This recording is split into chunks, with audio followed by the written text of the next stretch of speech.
ನಮಸ್ಕಾರ ರೀ ಎಲ್ಲ ಸೌಕರ ಮಂದಿ ನನ್ನ ಚಾನಲ್ ಸ್ವಾಗತ ಸುಸ್ವಾಗತ. ಇವತ್ತು ನಾವ್ ಎಲ್ಲಿದೀವಿ ಅಂದ್ರೆ ಚೆನ್ನೈದಾಗ ಎಲ್ಲಿದೀವಿ ಅಂದ್ರೆ ಗೌರ್ಮೆಂಟ್ ಇಗ್ಮೋರ್ ಮ್ಯೂಸಿಯಂದಾಗ ಇದೀವ್ರಿ. ಇಗ್ಮೋರ್ ಮ್ಯೂಸಿಯಂದಾಗ ಏನದಾವ ಏನಿಲ್ಲ ಎಲ್ಲ ನೋಡ್ಕೊಂತ ಹೋಗ ಅಂತ. ಇನ್ನು ನಮ್ಮ ಚಾನಲ್ ಯಾರ ಸಬ್ಸ್ಕ್ರೈಬ್ ಮಾಡಿಲ್ಲ ಸಬ್ಸ್ಕ್ರೈಬ್ ಮಾಡ್ಕೊರಿ. ಬನ್ನಿ ಮತ್ತೆ ವಿಡಿಯೋ ಚಾಲೂ ಮಾಡಮ್ಮ ಅಂತ. ಮೊದಲನೇದಾಗಿ ನಾವು ಹಿಂದೂ ಶಿಲ್ಪ ಕಲೆಗಳನ್ನು ನೋಡಕ್ ಹೋಗ್ಬರ್ರಿ. ಇಲ್ಲಿ ನೀವು ಇಗ್ಮೋರ್ ಮ್ಯೂಸಿಯಂದಾಗ ಏನಪ್ಪಾ ಅಂದ್ರೆ ಹಳೆ ಕಾಲದ ಎಲ್ಲಾ ಶಿಲ್ಪ ಕಲೆಗಳನ್ನು ನೋಡಬಹುದು.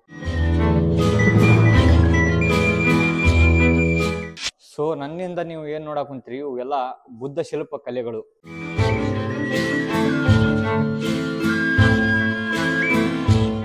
ಗುರು ನನ್ನ ಮೇಲೆ ಏನ್ ಕಾಣಕ್ ಕುಂತೈತಲ್ಲ ಅದು ತಿಮಿಂಗ್ಳದ್ ಎಲ್ಲ ಮೂಳೆಗಳು. ನಾನಂತರೂ ಇವತ್ತ ಫಸ್ಟ್ ನೋಡಕ್ ಕುಂತೀನ್ರಿ. ನೀವು ನೋಡ್ರಿ ಅಲ್ಲ ಗೊತ್ತಿಲ್ಲ, ನೋಡ್ಕೊರಿ ಎಂತ ದೊಡ್ಡದೈತಿ.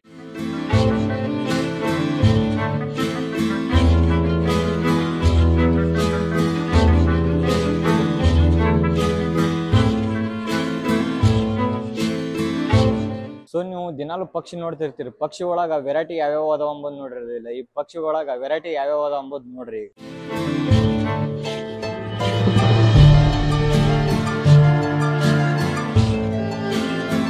ಸೊ ನೀವು ಎಂದೂ ನೋಡದಿರದ ಆಮೆಯಲ್ಲಿರುವ ಮೂಳೆಗಳನ್ನು ನೀವು ಈಗ ಇಲ್ಲಿ ನೋಡ್ತಾ ಇದ್ದೀರಾ.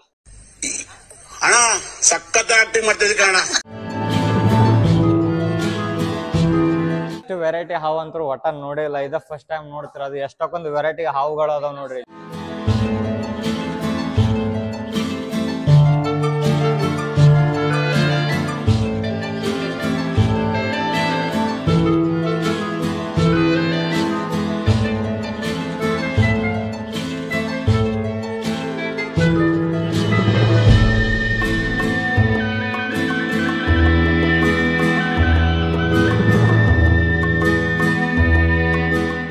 ಈ ವಿಡಿಯೋ 1 ತಿಂಗಳ ಹಿಂದೆನೆ ಮಾಡಿದ್ದೆ. ಕಾರಣಾಂತರಗಳಿಂದ ನನ್ನ ಕೈಲಿ ಹಾಕೋದಕ್ಕಾಗಲಿಲ್ಲ.